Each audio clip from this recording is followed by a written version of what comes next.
बिस्मिल्लाहिर्रहमानिर्रहीम। प्यारे दोस्तों, आज मैं आपको हज़रत यूनुस अलैहिस्सलाम की ज़िंदगी के हालात बताऊंगी कि उनकी ज़िंदगी कैसे गुजरी, उनकी कौम उन पर कैसे ईमान लाई और अल्लाह उनसे क्यों नाराज़ हुआ और उन्हें क्या सज़ा दी। मछली के पेट में कितने दिन रहे और किस दरिया में मछली ने उनको निगला था और बाहर आने पर आपको किन मुश्किलात का सामना करना पड़ा और आपने वफ़ात कब पाई। ये सब जानने के लिए पूरी वीडियो वॉच करें और चैनल को ज़रूर सब्सक्राइब कर लें। हज़रत यूनुस अलैहिस्सलाम का शुमार भी बनी इसराइल में होता है। आपके वालिद का नाम मत्ती था। सूरत अंबिया में आपको जुन्नून यानी मछली वाला कहा गया। आप इराक के शहर नैनवा में पैदा हुए। आपका ज़माना हज़रत मूसा अलैहिस्सलाम के बाद तकरीबन 800 साल का है। नैनवा के लोग माली लिहाज से अच्छे होने की वजह से दीन से दूर हो गए थे और सरकशी पर उतर आए थे। हज़रत यूनुस अलैहिस्सलाम ने उन्हें बहुत रोकने की कोशिश की, मगर आपकी कौम शिरक से बाज ना आई और जब आपके दुश्मन हो गए सारे लोग, तो नैनवा की आबादी 1 लाख से कुछ ज़्यादा थी और आपका मजाक भी उड़ाने लगे, मगर आप तबलीग करते रहे। तब अल्लाह ने उनको कहा, अगर ये लोग अपनी इस्लाह नहीं करते तो 3 दिन के अंदर उन पर अजाब आ जाएगा। ये सुनकर उनकी कौम परेशान हो गई, क्योंकि हज़रत यूनुस अलैहिस्सलाम ने कभी झूठ नहीं बोला था। उनकी ज़िंदगी हमारे सामने है। अगर ये आज रात शहर छोड़कर ना गए तो फिर देखेंगे क्या होता है। जैसे ही हज़रत यूनुस अलैहिस्सलाम शहर छोड़कर गए, स्याह बादलों ने पूरे शहर को घेर लिया कि लोग देखकर घबरा गए। उनके पैरों के नीचे से ज़मीन निकल गई और तब हज़रत यूनुस अलैहिस्सलाम उन्हें याद आए और वो कहने लगे, अब कहीं से हमें हज़रत यूनुस अलैहिस्सलाम मिल जाएं और हम उनके हाथ पर बैत कर लें। और उनको तलाश करने लगे, मगर ना कर सके और हम भी दूसरी कौमों की तरह तबाह बर्बाद ना हो जाएं। ये सोचकर पूरी कौम अपने जानवर लेकर बाहर निकल आई। यहाँ तक कि माओं ने अपने दूध पीते बच्चों को भी अलग कर दिया कि उनके रोने पर अल्लाह को उन पर रहम आ जाए और कहने लगे, ए रब, हम हज़रत यूनुस अलैहिस्सलाम पर ईमान लाते हैं। इस वाक़े का जिक्र अल्लाह ने कुरान में भी किया है और उसे एक अनोखा वाक़या कहा है कि पहले इनकार करना, उसके बाद अल्लाह का अजाब देखकर तौबा करना। अल्लाह ने उनसे अजाब को हटा लिया। उस लिहाज से ये लोग बहुत खुशकिस्मत थे। ऐसा वाक़या किसी तारीख में नहीं मिलता। दूसरी तरफ हज़रत यूनुस अलैहिस्सलाम से ये भूल हुई कि उन्हें अल्लाह पर ईमान ना लाने की वजह से अजाब इलाही से डरा कर चले गए, मगर अल्लाह ने अभी उन्हें शहर छोड़कर जाने को नहीं कहा था।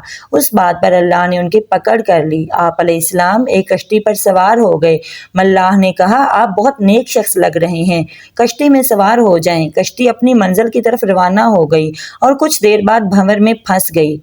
तो मल्लाह ने कहा कि मेरी पूरी जिंदगी का ये तजुर्बा है कि जब कोई गुलाम अपने मालिक को छोड़कर भागता है तभी कश्ती भंवर में फंसती है। इसलिए अगर कोई गुलाम भागा हुआ है तो खुद को जाहिर कर दे ताकि बाकी लोग बच जाएं। ये सुनकर हज़रत यूनुस अलैहिस्सलाम ने कहा, मैं ही वो गुलाम हूँ, मुझे पानी में फेंक दो। मगर कोई ना माना कि आप ऐसा काम नहीं कर सकते।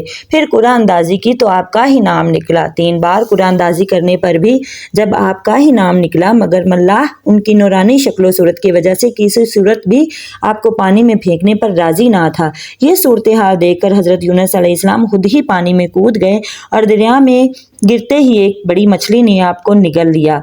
अल्लाह ने मछली को हुक्म दिया, ये बंदा तेरी ग़िज़ा नहीं है, तेरा पेट इसके लिए कैद खाना बनाया गया है। ये खास मछली थी जिसका पेट शीशे की तरह साफ था। ये दरियाए फरात था जहां वो मछली थी। आप अलैहिस्सलाम उसके पेट से सारी दरियाई मखलूकात को देख सकते थे। फिर मछली के पेट में हज़रत यूनुस अलैहिस्सलाम ये दुआ करते रहे, ला इलाहा इल्ला अंता सुब्हानका इन्नी कुन्तु मिनज़ ज़ालिमीन।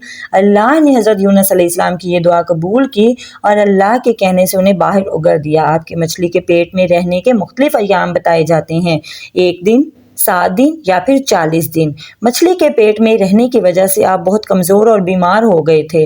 आपके जिस्म पर मक्खियाँ बैठने लगीं। अल्लाह ने आपके पास कद्दू की एक बेल उगा दी, उसके पत्तों ने आप पर साया कर दिया। एक हरनी आपके पास आती जिसका दूध आप पी लेते। इस तरह आप बहुत जल्द तंदुरुस्त हो गए और अपनी बस्ती की तरफ चल पड़े। रास्ते में एक चरवाहा मिला।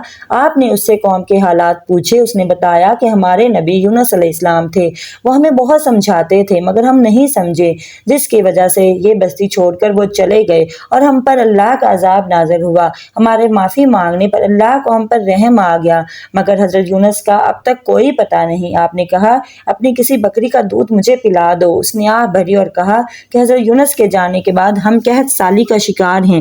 حضرت یونس نے بکری کے جسم پر ہاتھ پھیرا تو اس کے تھن دودھ سے بھر گئے۔ یہ دیکھ کر وہ بہت حیران ہوا اور جا کر سب کو بتایا۔ جب سب نے آ کر دیکھا تو حضرت یونس علیہ السلام کو پہچان گئے اور اللہ کا شکر ادا کیا اور اطمینان کا سانس لیا۔ اس کے بعد اب پھر قوم کی اصلاح میں آپ لگ گئے۔ آپ اپنی قوم کے کچھ لوگوں کو لے کر پہاڑ سیون پر چلے جاتے اور عبادت کرتے رہتے اور وہیں آپ کا انتقال ہو گیا۔ انا للہ و انا الیہ راجعون۔ پیارے دوستو، امید کرتی ہوں آج کا یہ واقعہ آپ کو پسند آیا ہوگا اور آپ میری ویڈیو کو لائک، شیئر اور سبسکرائب کریں۔ دعاؤں میں یاد رکھیے گا۔ اللہ حافظ۔